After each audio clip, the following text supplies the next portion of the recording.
நீரின்றி வாழ்வேது இறைவா,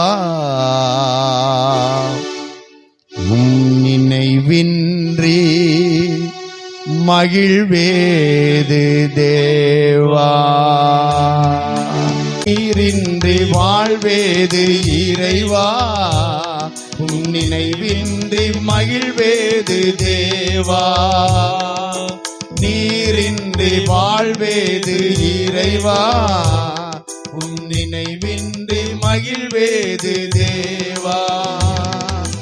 உலகத்தில் 100 ஆண்டு நான் வாழ்ந்த போதும், உலகத்தில் 100 ஆண்டு நான் வாழ்ந்த போதும், இல்லத்தில் வாழும் ஒரு நாளே போதும், இல்லத்தில் வாழும் ஒரு நாளே போதும். நீரின்றி வாழ்வேது இறைவா, நினைவின்றி மகிழ்வேது தேவா. பல கோடி வார்த்தைகள் நான் கேட்ட போதும், இயேசுவே நீர் பேசும் ஒரு வார்த்தை போதும். பல கோடி வார்த்தைகள் நான் கேட்ட போதும், இயேசுவே நீர் பேசும் ஒரு வார்த்தை போதும். 1000 ஜீவன் உயிர் வாழுதே, 1000 ஜீவன் உயிர் வாழுதே. வார்த்தையில் உண்டு அற்புதமே, வார்த்தையில் உண்டு அற்புதமே. நீரின்றி வாழ்வேது இறைவா, நினைவின்றி மகிழ்வேது தேவா. நீரின்றி வாழ்வேது இறைவா, நினைவின்றி மகிழ்வேது தேவா. கண்களை மூடுவோம், இறைவனை நோக்குவோம், ஆண்டவரை நோக்கி போர்ப்போம். நீரின்றி வாழ்வேது இறைவா, நினைவின்றி மகிழ்வேது தேவா. இந்த உலகத்திலே ஒரு நிமிடம் கூட உம்மையல்லாமல் வாழ முடியாதப்பா. அருள்நாதரே, உம்முடைய கிருபை வேண்டும், உம்முடைய இரக்கம் வேண்டும், உம்முடைய மன உருக்கம் வேண்டும். நீர் மட்டும் எங்களோடு கூட ஒவ்வொரு நாட்களும் கடந்து வாரும். உம்முடைய அன்பை ஐக்கியத்தில் பெற்றுக்கொள்ள நீர் கொடுத்த கடைசி கட்டளை நிறைவேற்ற எங்களை அர்ப்பணிக்க அருள் தாரும். இயேசுவின் நாமத்திலே வேண்டுகிறோம் ஜீவனுள்ள நல்ல தகப்பனே, ஆமென். யாழ்ப்பாணத்திலே YMCA கூட்டம் ஒன்று நடைபெற்றது. தமிழ்நாட்டிலிருந்து ஒரு வாலிபர் கலந்து கொண்டார்.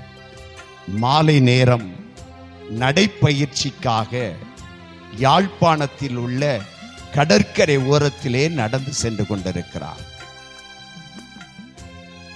4 வாலிபர்கள் கடற்கரை மணலிலே முழங்கால் படியிட்டு கரங்கள் என்ற 2ஐயும் வானத்துக்கு நேராக உயர்த்தி சத்தமிட்டு ஜெபித்துக் கொண்டே இருக்கிறார்கள். இவர்கள் என்ன ஜெபிக்கிறார்கள்?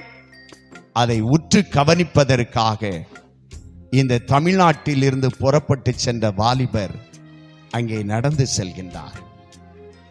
அவர் கேட்கின்றார், அந்த சத்தம் என்ன என்று சொன்னால், 4 வாலிபர்களும் முள்ளங்கால் படியிட்டு கண்ணீரோடு, ஆண்டவரே, தமிழ்நாட்டிற்கு தஞ்சை பகுதியிலே தொண்டி என்று சொல்லக்கூடிய ஒரு கிராமம், அந்த கிராமத்திற்கு மிஷனரி அனுப்பி இருக்கிறோம்.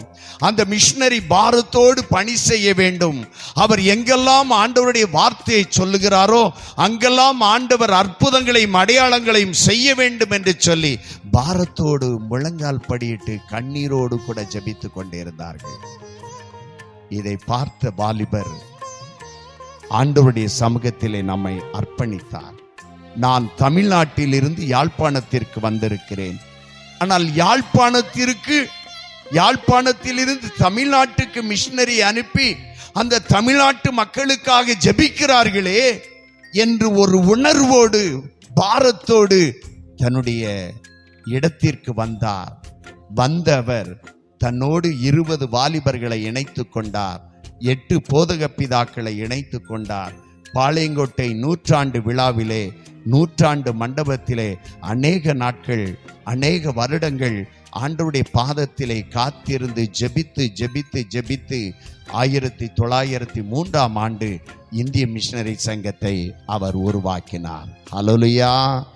அவர்தான் பேராயர் சாமுவேல் அசரியா அவர்கள். இவர்கள் பிறந்த இடம் எங்கே? தூத்துக்குடி மாவட்டம் வெள்ளாளன் விளை. தேரிக்காட்டுக்குள்ளே கடந்து செல்வார். இந்தியாவினுடைய வரைபடத்தை வரைவார். முழங்கால் படியிடுவார். ஆண்டவரே, இருண்ட கண்டமாகிய இந்தியாவை நீர் ஆசீர்வதியும், இருண்ட கண்டமாகிய இந்தியாவை நீர் சந்தியும் என்று சொல்லி முழங்கால் படியிட்டு கண்ணீரோடு கண்ணீரோடு கண்ணீரோடு ஒவ்வொரு நாட்களும் காலையிலும் மாலையிலும் அவர் ஜெபிப்பார். உகாண்டா தேசத்தில் இந்த ஊழியக்காரர்கள் மெஞ்ஞானபுரம் அம்புருஸ் மேல்நிலை பள்ளியிலே சென்று கர்த்தருடைய வார்த்தை பகிர்ந்து கொண்டு உகாண்டா தேசத்திற்காக நீங்கள் அள்ளி கொடுங்கள் என்று சொல்ல பொழுது தன் கையிலே அணிந்திருந்த வெள்ளிக்காப்பை கழற்றி போட்ட திருமகன் தான் இந்த பேராயர் சாமுவேல் அசரியா அவர்கள். சின்ன வயதிலே ஒரு பாரம், சின்ன வயதிலே ஒரு தரிசனம், ஊழியத்திற்காய் கொடுக்க வேண்டும், ஆண்டவருடைய திருப்பணியை செய்ய வேண்டும் என்று சொல்லி தன்னுடைய உள்ளத்திலே ஒரு உந்துதலின் நாவி அவருக்குள்ளே இருந்ததனாலே அவர் மாபெரும் ஒரு இந்திய மிஷனரி சங்கத்தை உருவாக்குகின்ற ஒரு காரண கர்த்தாவாக அவர் மாறக்கூடிய கிருபையை ஆண்டவர் தந்தார். ஹல்லேலூயா. இன்றைக்கு அவர் மூலமாய் ஆரம்பிக்கப்பட்ட இந்திய மிஷனரி சங்கத்திலே 2000க்கு மேற்பட்ட மிஷனரிகள் கர்த்தருடைய திருப்பணியை 28 மாநிலத்திலும் ஆண்டவருடைய திருப்பணியை நிறைவேற்றி கொண்டிருக்கிறார்கள். இவர்கள் நிறைவேற்றுகின்ற திருப்பணி என்ன? இன்றைக்கு வட இந்தியாவிலே இந்திய மிஷனரி சங்கம் செய்கின்ற பணி என்ன? இன்றைக்கு ஆண்டவருடைய நாமத்தை குறித்து அறிவிக்கின்ற பணி. எங்கெல்லாம் ஆண்டவருடைய வார்த்தையை சொல்ல முடியாத இடங்கள் இருக்கிறதோ அங்கெல்லாம் மிஷனரிகள் கடந்து சென்று காற்று புகாத இடத்திலே கர்த்தருடைய வார்த்தையை அறிவித்துக் கொண்டிருக்கிறார்கள். அவர்கள் மூலமாய் ஆண்டவரை ஏற்றுக்கொண்ட பிள்ளைகளை திருச்சபையிலே சேர்க்கின்றார்கள். இன்றைக்கு சுவிசேஷம் முதலாவது அறிவிக்கப்படுகிறது. அறிவிக்கப்பட்ட இடத்திலே, மக்கள் கூடுகின்ற இடத்திலே, ஒரு சிறிய கூட்டமாய் கூடுகின்ற இடத்திலே ஆராதனை குழுக்கள் நடத்தப்படுகின்றன. எங்கெல்லாம் ஆராதனை குழுக்கள் நடத்தப்பட்டு அது பெரிய குழுக்களாய் மாறுகிறதோ அங்கெல்லாம் ஆண்டவருடைய திருச்சபை ஆலயங்கள் கட்டப்படுகின்றன. அப்படி கட்டப்பட்ட ஆலயங்களை எல்லாம் ஒன்றாக இணைத்து திருமண்டலமாய் மாற்றுவதுதான் இந்திய மிஷனரி சங்கத்தினுடைய பிரதானமான நோக்கம். அதனால் தான் நம்முடைய தென்னிந்திய திருச்சபையிலே 25 திருமண்டலங்கள், அதிலே 3 திருமண்டலம் இந்திய மிஷனரி சங்கத்தின் மூலமாய் உருவாக்கப்பட்ட திருமண்டலம். மேதக், கரீம்நகர், தோர்னக்கல், இந்த 3 திருமண்டலத்தை உருவாக்கினது இந்திய மிஷனரி சங்கம். லட்சக்கணக்கான விசுவாசிகள் இருக்கிறார்கள். என் அன்புக்குரியவர்களே, இந்த அசனத்திலே கலந்து கொள்ள வந்திருக்கிற அன்பானவர்களே, நம்முடைய இந்திய மிஷனரி சங்கம் 3 திருமண்டலத்தை உருவாக்கினதோடு மட்டுமல்ல, இன்றைக்கு CNI-யிலே 3 திருமண்டலத்தை உருவாக்குவதற்காக இன்றைக்கு ஒவ்வொரு பகுதியிலும் இன்றைக்கு கவுன்சிலை உருவாக்கி இருக்கிறோம். அந்த கவுன்சில் திருமண்டமாய் மாறுவதற்கு உங்களுடைய பாரமான ஜெபம் தேவை. குஜராத் மாநிலத்திலே பீல் என்று சொல்லக்கூடிய ஒரு ஆதிவாசி மக்கள், இந்த பீல் என்று சொல்லக்கூடிய ஆதிவாசி மக்கள் மிகவும் பின்தங்கிய நிலையிலே காணப்படுகிறவர்கள். நான் காலையிலே எழுந்து ஒரு பகுதிக்கு சென்றிருந்தேன். அங்கிருந்த மிஷனரி ராஜா தாமஸோடு அந்த இடத்திலே கடந்து சென்றேன். அதே வேளையிலே ஜேசிங் என்று சொல்லக்கூடிய மிஷனரி இப்பொழுது தூத்துக்குடி டயசிஸிலே அவர்கள் குருவானவராய் இருக்கிறார்கள். நாங்கள் அந்த இடத்திற்கு கடந்து போகிற பொழுது வழியிலே அநேக மக்கள் உட்கார்ந்து இருக்கிறார்கள். நான் நினைத்தேன், நம்முடைய பகுதியிலே கிளி ஜோசியம் சொல்லுவது போல அநேக மக்கள் உட்கார்ந்து இருக்கிறார்களே, கையிலே பாசி வைத்து இருக்கிறார்களே, என்ன என்று சொல்லி கேட்டேன். அப்பதான் சொன்னாங்க, அண்ணே இவங்க கையில வச்சிருக்கிற பாசி குறி கேட்கறதற்கு, அந்த பாசி ரெண்டும் ஒன்னா இணைஞ்சிட்டுனா இவங்க நினைச்ச காரியம் வெற்றி கிடைக்கும். அதனால இவங்கிட்ட குறி கேட்டுட்டு தான் இவங்க நடப்பாங்க.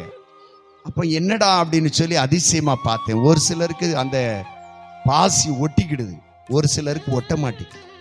இதுல என்ன அற்புதம் இருக்கு? எனக்கே கொஞ்சம் மந்திர தந்திரத்துல இப்படிலாம் இருக்கா அப்படின்னு சொல்லி நினைச்சு பக்கத்துல போனேன். பக்கத்துல போய் கடைசியில கூட்டம் முடிஞ்சது ஒரு 11 மணிக்கெல்லாம் எல்லா கூட்டமும் போயிட்டு, நானும் கிறிஸ்டோபரும் ராஜா தாமஸும் போய் பக்கத்துல நின்னுட்ட உடனே எங்களை பார்த்து ஒரு முறைச்ச உடனே நான் ஜெய்சிங்கிட்ட சொன்னேன், எப்பா கையில இருக்கிற பாசி எவ்வளவு காசுன்னு சொல்லுமா, நம்ம வாங்கிடுவோம் அப்படின்னு. கையில இருக்கிற பாசி எவ்வளவு காசுன்னு சொல்லுமா, வாங்கிடுவோன்னு. அண்ணே அவன்கிட்ட பாசியை கேட்டாலே நம்மகிட்ட சண்டைக்கு வந்துடுவான். நம்ம ஊர்ல கிளி ஜோசியக்காரன்ட்ட போய் கிளிய வாங்கணும் அப்படின்னா அடிக்க வந்துடுற மாதிரி அடிக்க வந்துடுவான். இருந்தாலும் கேட்டு பாரு. கேட்டாங்க. கேட்டவன கோபத்துல டப்புன்னு எந்திரிச்சான். என்னெல்லாமோ பேசின, எனக்கு பீலியன மக்கள் மத்தியில அவன் பேசுற வார்த்தை எனக்கு புரியல. அண்ணன் பயங்கரமா என்ன பிடிச்சு ஏசி இருக்கான். அதை கேட்டுக்கிட்டே நின்னேன். கடைசியில எல்லா ஏச்சி பேச்சையும் வாங்கி முடிச்ச பிறகு பேட்ஸ் எடுத்து காசை எடுத்து நீட்டின பாருங்க, அமைதியா பல்ல காட்டிட்டு உட்கார்ந்துட்டான். ஆஹா, இன்னைக்கு பாத்துங்க, பணத்துக்கு மயங்காதவங்க யாருமே இல்லை. இன்னைக்கு பணத்துக்கு மயங்காதவங்க யாருமே இல்லை. பணத்தை காட்டினவன அமைதியா உட்கார்ந்தவன காசு கொடுத்து அந்த பாசிய வாங்கியாச்சு. எனக்கு ஒரு ஆசை, அந்த பாசியில என்னதான் இருக்கு பார்க்கணுமே, அந்த பாசியில என்னதான் இருக்கு பார்க்கணுமே. அந்த உடனே நான் தங்கி இருக்கிற இடத்துக்கு வந்த உடனே அந்த பாசி எடுத்தேன். அந்த பாசி எப்படி அவன் ஆட்ட மாதிரி ஆட்டி பார்த்தேன், டப்புன்னு ஒட்டிக்கிட்டு. கடைசியில என்னடா இருக்குன்னு ஆராய்ஞ்சு பார்த்தா ஒரு பக்கத்துல காந்தம், இன்னொரு பக்கத்துல இரும்பு. ஆட்டுனவன ஒட்டிக்கிட்டு.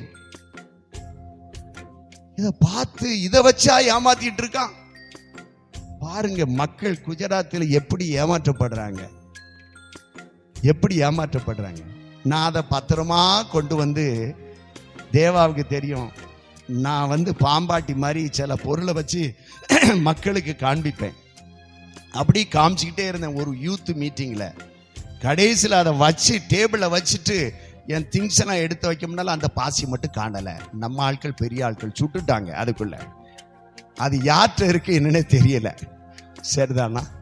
இன்றைக்கு பாசியை வைத்து பயங்காட்டி ஏமாற்றுகிற உலகம் குஜராத்தில் இருக்கு. அவங்களுக்கு மத்தியில தான் நம்ம ஒரு திருமண்டலத்தை ஆரம்பிக்க போறோம். ஹல்லேலூயா, ஹல்லேலூயா. இன்றைக்கு இவ்விதமாகத்தான் இந்திய மிஷனரி சங்கம் மலிந்து கொண்டிருக்கிறவர்கள், தேவைப்படுகிறவர்களுக்கு மத்தியிலே ஆண்டவருடைய திருப்பணியை செய்து அவர்களை உயர்த்தி கொண்டே இருக்கிறோம். அதே சத்தீஸ்கர்ல கிறிஸ்துமஸ் நாட்கள், அங்கே ரெவரண்ட் சந்திரசேகர் அவர் கடந்த ஆண்டுல இறந்து போனாங்க. அவருடைய சொந்த ஊர் பாவூர் சத்திரம் பக்கத்துல காக்கினூர் என்று சொல்லக்கூடிய இடம். கடந்த வருடம் நவம்பர் மாதம் இறந்து போனாங்க. குறைந்த வயசு தான் இறந்து போனாங்க, ஹார்ட் அட்டாக்ல. இந்த கொரோனாவுக்கு பிறகு நிறைய ஆண்கள் ஹார்ட் அட்டாக்ல போறாங்க. ஒரு ஒரு செய்தி குறிப்பு சொல்லுது. அதனால ஆண்கள் கொஞ்சம் கேர்ஃபுல்லா இருந்துக்கங்க. சரிதானா? பயபுறுத்தல. சரியா? ரைட். மரித்து போனாங்க. அந்த சந்திரசேகர் என்னை அழைச்சிட்டு போயிருந்தார். ஒரு கிறிஸ்துமஸ் ப்ரோக்ராம். ஒரு குட்டி குழந்தை என் பக்கத்துல நின்னுக்கிட்டு, அந்த குழந்தைக்கு ஒரு ட்ரெஸ் கொடுத்தோம். அதை போட்டுட்டு அப்படி ஜம்முன்னு நின்னுது. என்னை விட்டு போகல. அப்பதான் ரெவரண்ட் சந்திரசேகர் சொன்னாங்க, ஐயா இந்த குழந்தையினுடைய பேக்ரவுண்ட் தெரியுமான்னாரு. தெரியாதுன்னு. நாங்க ஒரு கிராமத்துக்கு போனோம், கர்த்தருடைய வார்த்தையை சொன்னோம். சொல்லி முடிச்சவனே எங்களுக்கு பின்னால இந்த குழந்தை இங்க வர வந்துட்டு, நாங்க மறுபடியும் அந்த கிராமத்துல கொண்டு விட்டோம். அந்த கிராமத்துல விடும்போது ஊர் தலைவர் சொன்னாரு, இந்த குழந்தை உங்க கூட வந்தா நீங்க கூட்டிட்டு போய் உங்க ஹாஸ்டல்ல சேருங்க, படிக்க வைங்கன்னு சொன்னாங்க. எப்படியா நாங்க அவங்க அப்பா அம்மாட்ட சொல்லாம கூட்டிட்டு போறதுன்னு கேட்டோம். அப்ப சொன்னாங்க, கடந்த 6 மாசத்துக்கு முன்னால நக்சலைட் பந்துன்னு சொன்னாங்க. அந்த பந்து நேரத்தில் யாருமே வெளியே போக மாட்டாங்க. அப்படி யாரும் போக முடியாத ஒரு சூழ்நிலையில இந்த குழந்தை வீட்டில் அழுகுது, பசிக்கு. வீட்டில் இருந்ததெல்லாம் செய்து கொடுத்துட்டாங்க அப்பா அம்மா. 2ஆவது நாள் அழுகுது, என்ன செய்யணும் தெரியல. அதிகாலையிலே அப்பாவும் அம்மாவும் எந்திரிச்சு காட்டுக்குள்ள போய் ஏதாவது வேட்டையாடி இந்த குழந்தைக்கு கொண்டு வந்து கொடுக்கணும்னு சொல்லி போயிருக்காங்க, காய்கறி ஏதாவது பறக்கிட்டு வரணும்னு. போற வழியில நக்சலைட் கண்கள்ல மாட்டிக்கிட்டாங்க. அந்த நக்சலைட் அவங்கள ஷூட் பண்ணி இறக்க வச்சு கடைசியில் அந்த 2 பேருடைய பாடியும் கிராமத்துக்கு நடுவுல போட்டுட்டு போயிட்டாங்க. இந்த குழந்தைக்கு என்ன நடந்துன்னு தெரியாது. காலையில பார்க்கணும் 2 பிரேதம் கிடக்கு. இந்த குழந்தை எழுப்பி கொண்டு வந்து பார்த்தோம், அப்பா மேல அம்மா மேல படுத்து உருண்டுது, ரத்தத்தை தேய்த்தது, அழுதுது, புரண்டுது. கடைசியில் அப்பா கிடையாது, அம்மா கிடையாது, கூட பிறந்தவங்க யாரும் கிடையாது, அனாதை. ஒவ்வொரு நாள் சாயங்கால நேரமும் எங்க வீடுகளுக்கு முன்பதாக, கிராமத்தில் இருக்கிற மக்களுடைய வீட்டுக்கு முன்பதாக அந்த குழந்தை வந்து நின்று கதறுமா, அழுமா, அம்மா அம்மா பசிக்குதுமா பசிக்குதுமான்னு கத்துமா.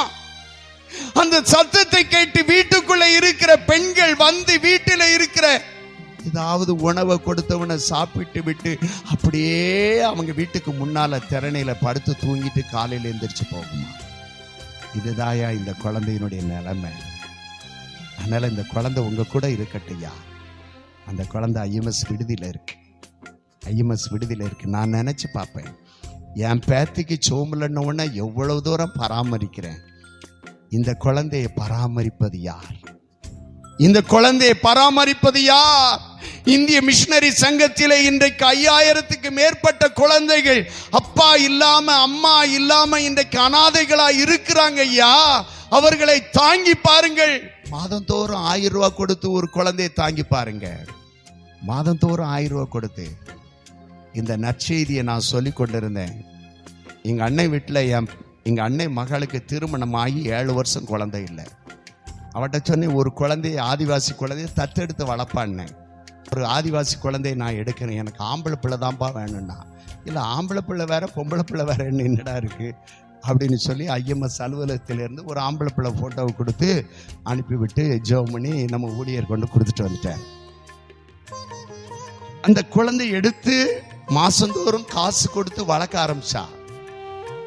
நான் பாம்பேயில் உள்ள சிஎன்ஐ ஆலயம் பைப்லைன், அந்தேரி பைப்லைன்ல ஆண்டவருடைய கிருபையினால அங்க நடக்கிற ஒரு நாள் தியான கூட்டத்தில் பங்கு பெறுவதற்கு பிரசங்கத்துக்கு போக முன்னால என் போனுடைய சத்தம் கேட்கு. அப்போ எடுத்து பார்த்தா இங்க அன்னை மகா என்னடா அப்படின்னு சொல்லி பார்த்தா அவ சொன்னா, சித்தப்பா குழந்தை கொடுத்து 3 மாசம் ஆச்சு, நேத்து மருத்துவர்கிட்ட போயிட்டு வந்தேன், நீ குழந்தை உண்டாயிருக்கிறாய் என்று சொன்ன நற்செய்தியை முதலாவது யாருக்கு தான் சொல்றேன்? உங்களுக்கு தான். ஹல்லேலூயா ஹல்லேலூயா. ஆண்டவர் கிருபையினால ஒரு ஆம்பளை பிள்ளையை கொடுத்து இன்றைக்கு ஆண்டவர் கிருபையாக அவளை பாதுகாத்து நடத்தி வருகிறார். மனிதனால் கூடாதது தேவனால் கூடும். கர்த்தர் நல்லவர் என்பதை ருசித்து பாருங்கள். அவர் மேல் நம்பிக்கையாயிருக்கிற மனுஷன் பாக்கியவான். இன்றைக்கு ஆண்டவருடைய சமூகத்தில் கூடி வந்திருக்கிறவர்களே, உங்களுடைய தொழில்துறைகள் விருத்தி அடைய வேண்டுமா? பொருத்தனை பண்ணுங்க, கொடுத்து பாருங்க, கொடுத்து பாருங்க. வறுமைக்கு மத்தியில மிஷனரியை தாங்கி பாருங்கள். இன்றைக்கு ஈரோடு பகுதியை நினைத்து பாருங்கள். பிரப் என்று சொல்லக்கூடிய வெளிநாட்டு மிஷனரி, வெளிநாட்டு துறை இந்த பகுதியிலே வந்து இவ்வளவு பெரிய இடத்தை வாங்கி இன்றைக்கு நம்ம கையில கொடுத்து திருமண்டலத்தினுடைய வரலாற்றை புரட்டி பாருங்கள். வரலாற்றிலே மிஷனரிகள் இன்றைக்கு மெஞ்ஞானபுரம், அதே நேரத்திலே சாயல்புரம், பாளையங்கோட்டை, இந்த ஈரோடு, சேலம் இந்த பகுதியிலே மைய பகுதியிலே தான் இடத்தை வாங்கி ஆலயத்தை கட்டி உங்களை போன்ற என்னை போன்ற விசுவாசிகளை உருவாக்கி இன்றைக்கு மாபெரும் வித்திட்டவர்களாய் இருந்தார்கள். ஆனா இன்னைக்கு நம்முடைய வாழ்க்கையில் அது இருக்காயா? ஆதி காலத்தில் இருந்த மிஷினரிகள்லாம் எவ்வளவு தூரம் பாடுபட்டு தன்னுடைய சொந்த இடத்தை விட்டு இங்கே வந்து கர்த்தருடைய ஊழியத்தை செய்து பிரமாதமான ஆலயத்தை கட்டி அந்த ஆலயத்துக்கு நிறைய சொத்துக்களை வாங்கி அதற்கு தகுந்த ஊழியக்காரங்க என்னையும் சேர்த்து தான் சொல்கிறேயா. ஆனால் ஆண்டவருடைய வருகை இருக்கும். எரேமியா தீர்க்கதரிசி சொல்லுகிறான், அந்த வருகை முதலாவது ஆண்டவருடைய ஆலயத்தில் இருந்தால் புறப்படும். நான் அநேக இடத்துல சொல்லியிருக்கிறேன், அநேக திருச்சபையில் சொல்லியிருக்கிறேன். இன்றைக்கு ஆண்டவருடைய நாமத்தினால் அந்த வருகை நாட்களில் முதலாவது நியாயத்தீர்ப்பு ஆலயத்தில், அது ஆலயத்தில் இருக்கிற குருக்களுக்குள்ள தான், குருமார்க்குள்ள தான் நியாயத்தீர்ப்பு ஆரம்பித்து விசுவாசிக்கு வந்து அல்லது விசுவாசிட்ட இருந்து திருச்சபைக்குள்ள வந்து அது போகையான்னு சொல்லியிருக்கிறேன். கடைசி காலம், கடைசி காலம். அன்புக்குரியவர்களே, இந்த ஆண்டவருடைய சமூகத்தில் இந்த இடத்துல இந்த மிஷனரி கூடுகையில் கூடி வந்திருக்கிறீங்க, ரொம்ப சந்தோஷம். சுகமளிக்கிற வரோன்னா கூட்டம் கூடிடுவாங்க. ஆனால் மிஷனரி கூடைக்கு இந்த ஈரோட்டில் இவ்வளவு தூரம் வந்திருக்கீங்கன்னா ரொம்ப சந்தோஷம். கர்த்தர் உங்களை குறித்து சந்தோஷப்பட்டு கொண்டே இருக்கிறார். கரங்களை தட்டுவோம், எல்லாரும் சேர்ந்து கரங்களை தட்டுவோம். உற்சாகமாய் கரங்களை தட்டுவோம், உற்சாகமாய் கரங்களை தட்டுவோம். என் அன்புக்குரியவர்களே, இங்கே ஆண்டவருடைய நாமத்தினாலே பிலிப்பியர் 4:3 சுவிசேஷ விஷயத்தில் என்னோடு கூட மிகவும் பிரயாசப்பட்டீர்கள், உங்களுடைய பெயர் ஜீவ புத்தகத்திலே எழுதப்படும். சுவிசேஷ விஷயத்திற்காக நீங்களும் நானும் பிரயாசப்படுகிற பொழுது உங்கள் பெயர் எங்கே எழுதப்படும்? ஜீவ புத்தகத்திலே. படிக்கிற பையன் படிப்பிலே பிரயாசப்பட வேண்டும், அவன் வெற்றியை கண்டுகொள்வான். வியாபாரம் செய்கிறவர்கள் வியாபாரத்திலே அவர்கள் ஈடுபாடோடு பிரயாசப்படுகிற பொழுது வியாபாரம் பெருகும். இன்றைக்கு ஆண்டவருடைய நாமத்தினாலே குடும்பத்தின் காரியத்திலே யாரெல்லாம் இன்றைக்கு முயற்சி எடுக்கிறார்களோ அந்த முயற்சியினுடைய பலனை பெற்றுக்கொள்ளக்கூடிய கிருபையை ஆண்டவர் தருவார். அதனால் ஆண்டவருடைய சமூகத்திலே கூடி வந்திருக்கிறவர்கள் சுவிசேஷ விஷயத்திலே பிரயாசப்படுகிற பொழுது உங்கள் பெயர் எங்கே எழுதப்படுமாம்? எங்கே எழுதப்படும்? எங்கே எழுதப்படும்? சத்தமா சொல்லுவோம். இங்க இருக்கிறவங்க எல்லாருடைய பெயரும் ஜீவ புத்தகத்தில் எழுதப்பட்டிருக்கிற நிச்சயம் இருக்கா ஐயா? நிச்சயம் இருக்கா? நிச்சயம் இருக்கா? நிச்சயம் இருக்கா? நமக்குள்ள அந்த நிச்சயம் இருக்கணும். நமக்குள்ள அந்த நிச்சயம் இருக்கணும். நம்ம கடைசியில நம்ம மரணம் அடைகின்ற நேரத்தில் தான் நமக்கு தெரியும். சுவிசேஷ விஷயத்திலே நீங்களும் நானும் பிரயாசப்பட வேண்டும். ஏன் என்று சொன்னால் பவுல் சொல்கிறார், 1 கொரிந்தியர் 9:16 அவர் சொல்கிறார், அது என்மேல் விழுந்த கடமை. இன்றைக்கு ஒவ்வொரு கிறிஸ்தவருடைய கடமை சுவிசேஷத்தை அறிவிக்க வேண்டும். பசரியா அவர்கள் தோர்னக்கல்ல ஒரு வாரத்துக்கு 114 ஆத்துமாக்களை ஆதாயம் செய்வாராம். அப்படி ஆண்டவருடைய கிருபையினால செய்து ஒரு பெரிய எழுப்புதல் தோர்னக்கல்ல நடந்ததுனால தான் இன்றைக்கு தோர்னக்கல் ஒரு திருமண்டலமாக இருக்கு. ஞானஸ்நானம் பெற்ற உடனே எல்லாரும் வரிசையா நிறுத்திட்டு சொல்லுவாராம், கடமை சுவிசேஷத்தை அறிவிப்பது முதல்ல உங்களுக்கு எனக்கு கடமை இருக்கு. அப்போ எல்லாரும் வரிசையா நிறுத்துவாராம். நிறுத்திட்டு அவங்கவங்க தலையில கையை வைங்கன்னு சொல்லுவாராம். இப்போ எல்லாரும் வைக்க போறோம், வைங்க பார்ப்போம். எல்லாரும் அவங்கவங்க தலையில கை வைங்க. நான் சொல்ல பின்னாலே சொல்றீங்க. அது பேர் நீங்க அந்த வசனத்தை முடிச்சிடணும். சுவிசேஷத்தை அறிவிப்பது என்மேல் விழுந்த கடமை. அதை அறிவிக்காவிட்டால் முடிங்க. நீங்க தான் சொன்னீங்க, நான் இல்ல. கை எடுத்துருங்க. அதை அறிவிக்காவிட்டால் யாரெல்லாம் ஐயோன்னு சொன்னீங்களோ அவங்க கவனமா இருக்கணும். சரியா? ரைட். பிஷப் பசரியா என்ன செய்வாங்களாம், தலையில கை வைக்க சொல்லிட்டு இந்த வசனத்தை சொல்லி அனுப்பிடுவாங்க. வேர்ல்டு லெவலில் ஒரு பெரிய எழுப்புதலே நடந்ததான். நீங்களும் நானும் இன்னைக்கு கடமையை அறிந்து செயல்படுவோம். கடமை. இரண்டாவது, அதே இடத்துல சொல்லப்பட்டிருக்கிறது சுவிசேஷத்தை அறிவிப்பது நம்மேல் விழுந்த கடமை. இரண்டாவது பாத்தீங்கன்னா இன்றைக்கு 1 கொரிந்தியர் 9:17 சொல்லப்பட்டிருக்கிறது, உக்கிரான உத்தியோகம் உங்களுக்கும் எனக்கும் கொடுக்கப்பட்டிருக்கிறது. உக்கிரான உத்தியோகம் உங்களுக்கும் எனக்கும் கொடுக்கப்பட்டிருக்கிறது. பொறுப்பு பொறுப்பு பொறுப்பு. இன்னைக்கு சர்ச்சில் பொறுப்பு கொடுக்கணும் அப்படின்னு சொல்லி எத்தனை பேர் எலெக்ஷன்ல நின்று ஓடுறையா. அந்த பொறுப்புலாம் ஒரு நாள் அழிஞ்சு போகும். அந்த பொறுப்புலாம் ஒரு நாள் அழிஞ்சு போகும். பொறுப்பு. ஐயா எனக்கு இந்த பொறுப்பு வேணும், அந்த பொறுப்பு வேணும். உலக பிரகாரமான பொறுப்புக்கு நாடி தேடி ஓடுகிறோமே, ஆனால் சுவிசேஷத்தை அறிவிப்பதற்கு நாம் பொறுப்பெடுக்கிறோமா?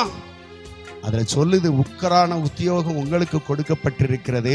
உற்சாகமாய் செய்தாலும் உற்சாகம் இல்லாமல் செய்தாலும் உக்கரான உத்தியோகம் உங்களுக்கு எனக்கும் கொடுக்கப்பட்டிருக்கு. நான் இன்னைக்கு ஆண்டவருடைய சமூகத்தில் சொல்லுகிறேன், எந்த ஊழியமா இருந்தாலும் எந்த நேரமா இருந்தாலும் உற்சாகமாய் செய்தால் அதற்குண்டான ஆசீர்வாதம் எனக்கு உண்டு. எனக்கு வயசு கிட்டத்தட்ட பார்த்தீங்கன்னா கிட்டத்தட்ட இல்லை, 64 முடிஞ்சு 65 வந்துட்டேன்.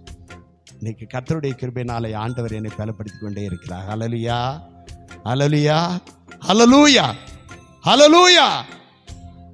ஆண்டவருடைய சமூகத்தில் நீங்கள் கடமையை உணருங்கள், பொறுப்பை உணருங்கள், கடைசியாக உங்களுடைய பங்கை நிறைவேற்றுங்கள். அங்கே சொல்லப்பட்டிருக்கிறது, இதே அதிகாரத்தில் அங்கே சொல்லப்படுகிறது பாருங்க.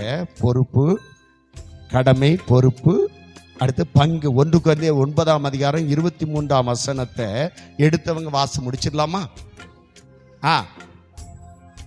உடன் பங்காளியாய் ஆகும்படிக்கு அத நிமித்தமே இப்படி செய்கிறேன். பங்காளி, பங்காளி நீங்கள் நானும் பங்காய் மாறணும், பங்காய் மாறணும், பங்காய் மாறணும். சுவிசேஷ விஷயத்துல பங்கை அள்ளி கொடுப்பதற்கு நாம் ஆயத்தமாய் இருக்கிறோமா? கடமை, பொறுப்பு, பங்கு.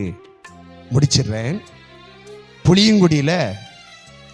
புளியங்குடியில ஒரு அக்கா இருக்காங்க, தங்கம் என்று சொல்லக்கூடிய அக்கா. தங்கம், அந்த அக்கா பேரே தங்கம் தான். அவங்களுக்கு 2 பையன். ஒரு பையன் ஐடியில் வேலை பார்க்குறாங்க பெங்களூர்ல. அவங்க பொருத்தனை பண்ணியிருக்காங்க.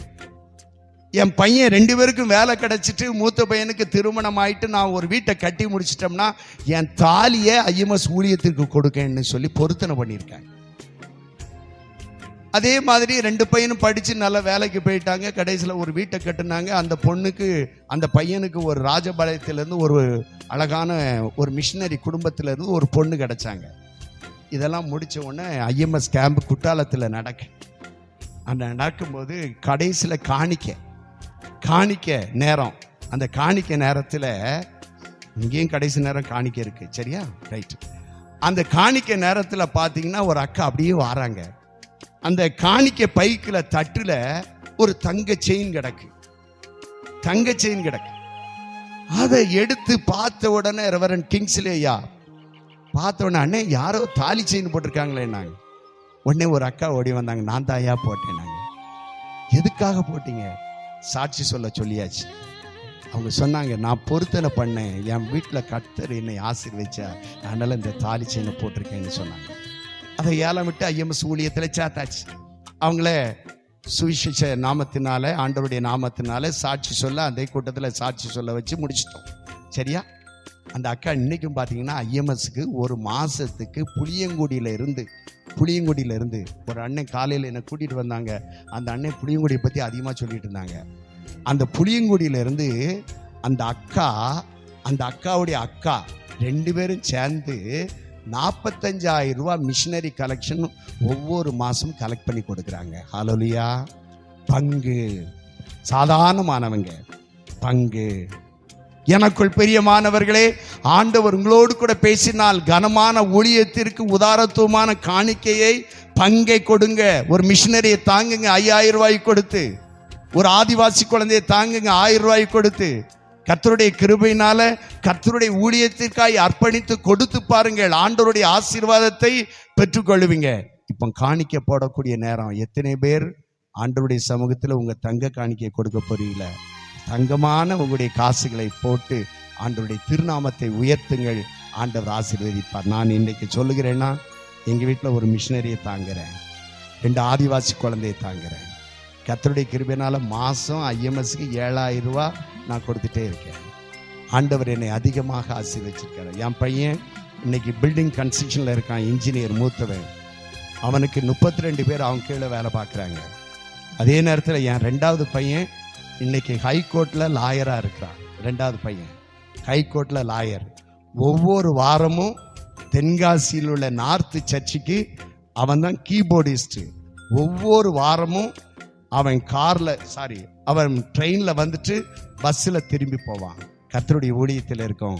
ஆண்டவர் ஒருவேளை சோதனை வந்தாலும் வேதனை வந்தாலும் எங்களை பாதுகாத்து ஆசீர்வதித்து வழி நடத்துகிறார். ஹல்லேலூயா. ஆண்டவருடைய சமூகத்திலே அர்ப்பணிங்கள். சுவிசேஷ விஷயத்திலே என்னோடு கூட மிகவும் பிரயாசப்பட்டீர்கள், உங்கள் பெயர் ஜீவ புத்தகத்திலே எழுதப்படும். பக்கத்தில் இருக்கவங்களுக்கு கையை கொடுத்து சொல்லிருங்க பார்ப்போம். சுவிசேஷ விஷயம் கொடுங்க, சத்தமா கொடுங்க, நல்ல தைரியமா கொடுங்க. சுவிசேஷ விஷயத்திலே என்னோடு கூட பிரயாசப்பட்டீர்கள், உங்கள் பெயர் ஜீவ புத்தகத்திலே எழுதப்படும். சில ஐயாமார் கையை அப்படியே மடக்கி வச்சுக்கிட்டாங்க. ஐயா எல்லாரும் உற்சாகம் கொடுத்தா தான் நானும் விட போறேன். சரியா? ரைட்டு. கர்த்தர் உங்களை அதிகமாக ஆசீர்வதிப்பார். இருக்கிற இடத்திலே கண்களை மூடுவோம், பிரார்த்தனை செய்வோம். அன்பு நிறைந்த ஆண்டவரே, இந்த நல்ல வேளைக்காக நன்றி செலுத்துகிறோம். ஈரோடு கிளையினுடைய இந்த அசன விழாவுக்காக ஸ்தோத்திரம். இதில் முன்னணியில் நிற்கிற அருமையான தலைவர்களுக்காக நன்றி. இப்பொழுது உம்முடைய நாமத்தினாலே இந்த இடத்திலே கூடியிருக்கிறவர்களுக்கு நன்றி செலுத்துகிறோம். கூடியிருக்கிற ஒவ்வொருவரையும் ஒரு குடும்பத்தையும் ஆசீர்வதியும். எல்லாருடைய பெயரும் ஜீவ புத்தகத்தில் எழுதி வையும். இயேசுவின் நாமத்தினாலே வேண்டுகிறோம் ஜீவனுள்ள நல்ல தகப்பனே, ஆமென்.